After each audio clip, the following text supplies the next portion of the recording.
Hello नमस्कार मित्रांनो, तुमचं स्वागत आहे आजच्या नव्या ब्लॉगमध्ये. आणि आज आपण चाललो आहे आपल्या प्रयोगासाठी. तर आज झाला आहे आपल्याला उशीर, तरी पण आपण चाललो. उशीर करणारी माणसं तुम्हाला मागं फ्रेममध्ये दिसत असतील. गणपती बाप्पा सांग भलं. आणि उद्या आपण चाललो एका दौऱ्यासाठी. खास दौरा असणार आपला. उद्याच्या थंबनेलवरून तुम्हाला लक्षात येईल. आता लाईक करा, शेअर करा आणि पुढे कंटिन्यू करा. जरा हात जातो तेव्हा पोरींचे एवढे नख का वाढलेले असतात कळत. आणि हे जे तुटले तरी पण याला फ्रॅक्चर करून आणले. याला भाई मेरे को नख दिखा नाही काय तुझी दाखव का. एकच प्रश्न आहे, का एवढी नख कशासाठी. हिनं पण वाढवलं तर वाढवल्यास नका तू. आपल्या जात शाने चांगल्या. तुमचा काय विषय सांग. नख वाढवण्याची कारण. घाण दिसते, घाण दिसते. ते जे काय लावलायस ऑइल पेंट ते तरी व्यवस्थित लावायचं त्याला.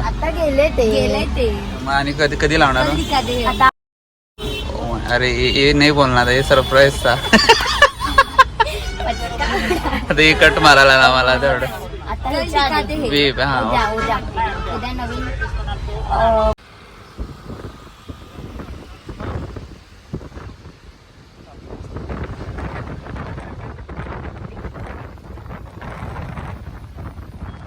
मला ह्याच्यासाठीच ठेवलं. ब्लॉग बघितलास काय ते. लोकांची मापं काढली, लोकांना नावं ठेवली, नको ते टाकतात. ब्लॉग बघितलास ना. बघितलाय. केवढं बीप केलंय माहिती आहे. हाच तो माणूस येई ये हो. सर हा गाईज कसे आहात. महाप्रसाद सुराणे.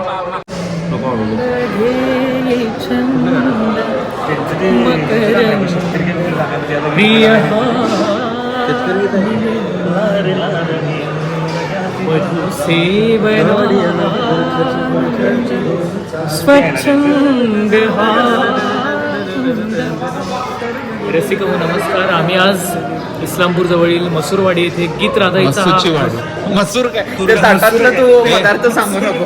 मसूर भाजी आहे तुरीची म्हणकी मसूर म्हणा.